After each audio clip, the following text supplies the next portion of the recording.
గణపతయే నమః. ఓం గురుభ్యో నమః. ఓం శ్రీమాత్రే నమః. పరమేశ్వర స్వరూపమైనటువంటి జ్యోతిష, వాస్తు మరియు ఇతర అనేకమైనటువంటి శాస్త్రములను మనకు అందించినటువంటి మహర్షులకి నమస్కారం.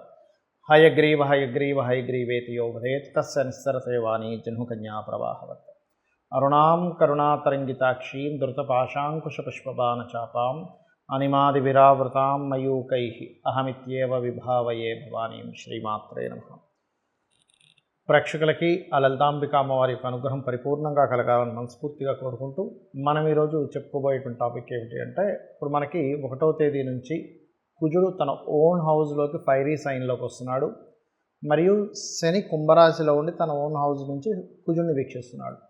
కాబట్టి ముండేన్ ఆస్ట్రాలజీ అంటే మైథుని జ్యోతిష్యం పరంగా చూసుకుంటే ఈ కుజశనులు ఓన్ హౌజెస్లో ఉంటూ పరస్పర వీక్షణ అనేటువంటిది ప్రపంచవ్యాప్తంగా దేశవ్యాప్తంగా కొన్ని మార్పులను ఇస్తున్నప్పటికీ ఇది 12 లగ్నాల వారికి లేదా 12 రాసుల వారికి ఎటువంటి ప్రభావం చూపించబోతుంది అనేటువంటి విషయం మనం ఒక్కొక్క లగ్నరీత్యా తెలుసుకుందాము. లగ్నం తెలియనటువంటి వారు రాశిరీత్యా కూడా చూసుకోవచ్చు. అయితే ఇందులో ఇది ఎప్పుడు బ్యాడ్ ఇస్తుందా, ఇందులో ఏదైనా కొంత గుడ్ కాంబినేషన్ కూడా ఉందా, ఎటువంటి పరిహార మార్గాలు చేసుకోవాలి అనేటువంటి విషయానికి మనం తెలుసుకుందాం. కర్కాటక లగ్నము, కర్కాటక రాశి. కర్కాటకం వారికి కనుక చూసుకున్నట్లయితే ప్రధానంగా మీకు దశమ స్థానంలో కుజుడున్నాడు.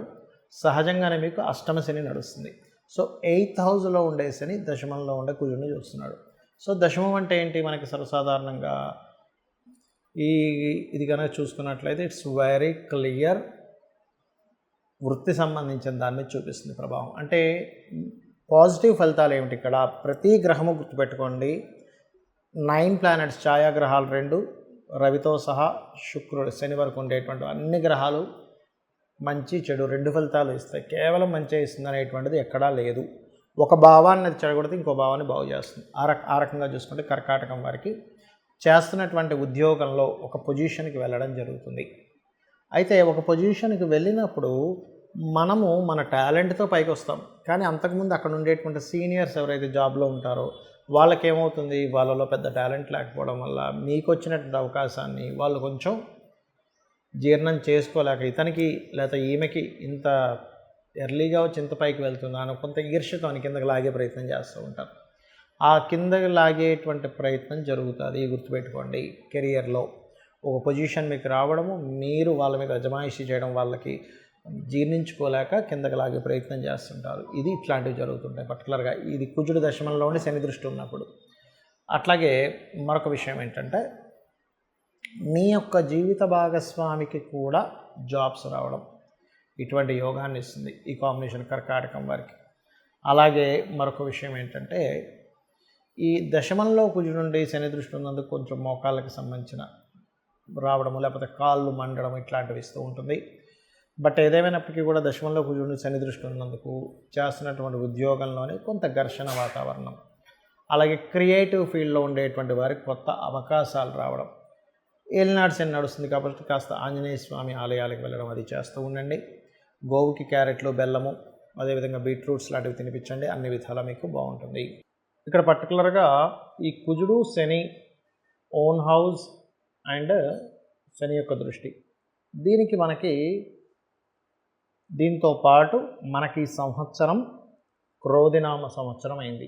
దీన్ని కరెక్ట్గా మనం అబ్జర్వ్ చేసినట్లయితే క్రోధినామ సంవత్సరం అయిన రోజు మనకి మంగళవారం అయింది. సో మంగళవారం వచ్చినటువంటి క్రోధినామ సంవత్సరం, దానికి అధిపతి ఈ సంవత్సరానికి అధిపతి కుజుడు తను బలపడుతున్నాడు. ఇది గుర్తుపెట్టుకోవాల్సిన అంశం. ఏదైనా ఒక చూడండి, మనకి కామన్గా బయట పాలిటిక్స్లో కానీ బిజినెస్లో కానీ ఏదైనా ఒక సెక్టార్ వాళ్ళు కనుక బాగా బలపడ్డారనుకోండి, వాళ్ళు ఏదైతే కొన్ని నియమాలు నిబంధనలు వాళ్ళైతే కొన్ని ఏవైతే పెట్టుకున్నారో క్లాజెస్ ఏవైతే ఉన్నాయో వాటిని ఇంప్లిమెంట్ చేసేటువంటి దాంట్లో వాళ్ళు ఎలా ఉంటారో, ఏదైనా ఒక గ్రహానికి కనుక ఆధిపత్యం వచ్చి ఆ సంవత్సరం ఆ పలానా గ్రహ సంబంధంగా ఏదైనా ఆధిపత్యం కనుక వచ్చినప్పుడు అది స్ట్రాంగ్ అయినప్పుడు దాని ఫలితాలు బలంగా ఇస్తుంది. కాబట్టి ఈ క్రోధినామ సంవత్సరంలో ప్రధానంగా ఈ కుజుడు 45 డేస్ ఎప్పుడైతే ఈ యొక్క మేషరాశిలో ఉంటాడో 1వ తేదీ నుంచి దాదాపు 45 టు 45 డేస్ దగ్గరలో ఉంటాడు. ఉన్నప్పుడు ఇది ఇచ్చే ఫలితాల్లో ముఖ్యంగా మనకి గొడవలు, గందరగోళ పరిస్థితులు ఎక్కువగా ఇస్తాడు ముండైన ఆస్ట్రాలజీ పరంగా. అంటే ఏంటి, ప్రపంచవ్యాప్తంగా యుద్ధ సంబంధమైనటువంటి పరిస్థితులు, అల్లర్లు, గొడవలు, ఆవేశాలు, వీటితో పాటు ప్రకృతిలో ఎటువంటి మార్పులను ఇస్తుంది ఇది అని చెప్పి చూసుకున్నట్లయితే ఒకటేసారి భౌగోళికంగా తీసుకుంటే ఒక దగ్గర చూస్తే విపరీతమైన ఎండలు. మనం గతంలో కూడా ఒక వీడియోలో చేసాం, 50 డిగ్రీలు దాటినా ఆశ్చర్యపోవాల్సిన పని లేదు అని. యాజ్ ఇట్ ఈజ్గా అలాగే జరిగింది. 50 డిగ్రీలు దాటింది కొన్ని ప్రదేశాల్లో. మన వీడియోలో చెప్పినట్టుగా దాదాపుగా ఇది ఒక నెల రోజుల క్రితం చెప్పిన అంశం ఇది. సో 50 డిగ్రీస్ దాటినా ఆశ్చర్యపోవాల్సిన పని లేదని ఏదైతే అన్నామో, ఇప్పుడు చూస్తే జూన్ మాసం వచ్చేస్తుంది.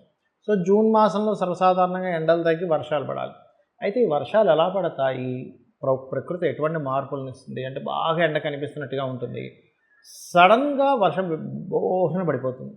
బాగా వర్షాలు పడుతున్నాయి, ఇంకేంటి అయ్యి బాబాయ్ వర్షాకాలం లాగా ఇంకొచ్చేసింది, ఇంకేమైనా వర్షాలు పడుతున్నాయి అనగానే విపరీతమైన ఎండలు వస్తూ ఉంటాయి. అంటే ఏమిటి, కోల్డ్, రైన్, అదేవిధంగా వాటర్ సంబంధించినటువంటి గ్రహం ఏదైతే శాటర్న్ ఉన్నాడో ఆయన కుంభరాశిలో అర్ధజల రాశిలో ఉంటూ అగ్నితత్వ రాశుల్లో ఉండేటువంటి కుజుడిని వీక్షిస్తున్నాడు.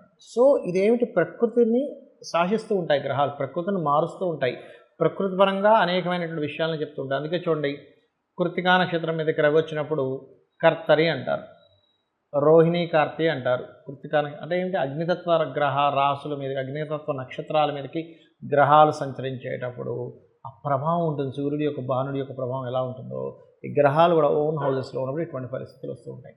మరి అందరూ కూడా ఇప్పుడు నాకు నక్షత్రం తెలియదండి, లగ్నం తెలియదు, రాశి తెలియదు, ఏం చేసుకోవాలి? ఇదేంటంటే యూనివర్సల్గా ఇచ్చేటువంటి ఒక అగ్ని ప్రమాదాలు కానివ్వండి, లేకపోతే విపరీతమైన ఎండలు కానివ్వండి, విపరీతమైన వానలు కానివ్వండి, దేశానికి మధ్యన ఏదో తెలియని ఒక చిన్న ఘర్షణ వాతావరణం కానివ్వండి, పోలీసు, మిలిటరీ ఇట్లాంటి వాళ్ళ మీద ప్రెజర్ ఉండడం కానివ్వండి, ఇటువంటివన్నీ ఒక ఎత్తు. అయితే అందరూ అంటున్నారు పంచగ్రహ కూటం వల్ల ఏదో విపత్తు వస్తుంది. పంచగ్రహ కూటం వల్ల ఎటువంటి విపత్తు రాదు, గుర్తుపెట్టుకోండి. కేవలం రవి తన నుంచి దశమ స్థానంలో ఉన్నందుకు గవర్నమెంట్ అనేకమైనటువంటి మార్పులను తీసుకొస్తుంది. దీనివల్ల ఈ మార్పుల వల్ల కలిగేటువంటి అల్లర్లు కూడా కొంతవరకు జరగవచ్చు ఇక్కడ. అయితే ఇక్కడ మనం ఎవరు ఎలా ఉన్నా, అంటే ఏ నక్షత్రం అయినా వాళ్ళ గ్రహస్థితి ఎలా ఉన్నా వాళ్ళు చేసుకోవాల్సింది. మనకి లక్కీగా శనివారం నాడు ఆంజనేయ స్వామికి సంబంధించినటువంటి హనుమత్ జయంతి కూడా వస్తుంది. సో ఆ రోజు నుంచి ఈ 45 డేస్ కంటిన్యూ 40 డేస్ ఎవరైతే ఆంజనేయ స్వామి యొక్క స్తోత్ర పఠనం చేస్తారో ఉదయం సాయంత్రం హనుమాన్ చాలీసా చేసుకోవచ్చు. అంటే ఎటువంటి ఇబ్బందులు ఉండవండి. ఎప్పుడైనా శని కుజ సంబంధించినటువంటి స్థితి వచ్చిందనుకోండి, ఎవరికైనా జన్మజాతకంలో కావచ్చు, వాళ్ళ యొక్క గోచారంలో కావచ్చు, ఏదైనా వచ్చినప్పుడు ఏమవుతుందంటే ప్రెషర్ ఉంటుంది, బాగా స్ట్రెస్ ఉంటుంది. అది ప్రకృతిలో అయితే ఆ రకంగా ఉంటుంది, మనుషులకైతే స్ట్రెస్ ఎక్కువగా ఉంటుంది, బాడీ పెయిన్స్ అనే అదనేదని ఇస్తూ ఉంటుంది. అయితే ఇక్కడ ఎవరైతే హనుమత్ సంబంధించినటువంటి పారాయణము, మన్యసూక్త పారాయణము లేదా చండీ వినడం, చండీ పారాయణం చేయడం ఇలా ఎవరైతే చేస్తారో వారికి దీని ప్రభావం పడకుండా అదొక ఆరాలా నిలబడుతుంది. ఏమంటే నాకు హనుమాన్ చాలీసా చదవడం రాదు, నేను అంత పూర్తిగా నేను చేయలేను అనుకునేటువంటి వారు ఒకటే గుర్తుపెట్టుకోండి, సింపుల్గా ఒక మంత్రం చెప్తాను. ఇది పరాశర సంహిత అనేటువంటి గ్రంథంలో ఉన్నటువంటిది. అదేమిటి అంటే ఓం హరి మర్కటాయ నమః. బాగా ఉపాసకులైతే హరి మర్కటాయ స్వాహ కూడా చేయొచ్చు, బట్ నమః ఈజ్ గుడ్. ఓం హరి మర్కటాయ నమః కూర్చొని రోజు ఒక అరగంట సేపు చేసినట్లయితే మీ జన్మజాతకంలో ఒకవేళ శాటర్న్ అండ్ మార్స్ పాడై మీ లైఫ్లో సెటిల్మెంట్ లేదు, అన్నీ లేట్ అవుతున్నాయి, మాటికి అప్ అండ్ డౌన్స్ అవుతున్నాయి, లేకపోతే బాగా ఇబ్బందులు పడుతున్నాము, ఏం చేయాలో అర్థం కావట్లేదు, ఇటువంటి సిచ్యువేషన్స్లో ఉన్నా కూడా మీరు అటువంటి కష్టమైనటువంటి సిచ్యువేషన్ నుంచి ఆ యొక్క ఆంజనేయ స్వామి బయటపడేస్తారు. ఎందుకంటే అందరూ చూడండి, మనం బాధపడే దేని గురించి, అమ్మో శనిగ్రహం యొక్క ప్రభావం ఎలా ఉంటుందో, అమ్మో నాకు ఏనాడు శని నడుస్తుందని బాధపడుతుంటాను చూసారా. శని భగవానుడిని కంట్రోల్ చేసేటువంటి బలము కొన్ని గ్రహాలకి, కొంత దేవతా స్వరూపాలకి ఉంది. ఎవరెవరు అంటే 1 ఆంజనేయ స్వామి, 2 సుబ్రహ్మణ్యేశ్వర స్వామి, 3 గణపతి, 4 నరసింహస్వామి యొక్క ఆరాధన. ఇలా శక్తి దేవత చండీకి కూడా ఉంటుంది. అంటే ఏమిటి, ఎనర్జీ అనమాట. అంటే ఒక చల్లగా ఉంది ఒక ఎనర్జీ, ఆ చల్లదనాన్ని పోగొట్టుకోవాలంటే వేడి ఎనర్జీ కావాలి మనకి. అంటే బాగా చలేస్తుందండి, అప్పుడు మనం ఏం చేస్తాం, ఒక ఫైర్ పెట్టుకుంటే దగ్గరికి వెళ్ళగానే చలిపోతుంది, కానీ చలిని పోకు అంటే పోదు. సో యాజ్ ఇట్ ఈజ్ మనం దీన్ని కనుక పాటించగలిగితే అద్భుతాలు మనం చూడడం జరుగుతుంది. కాబట్టి ఇది చేయండి.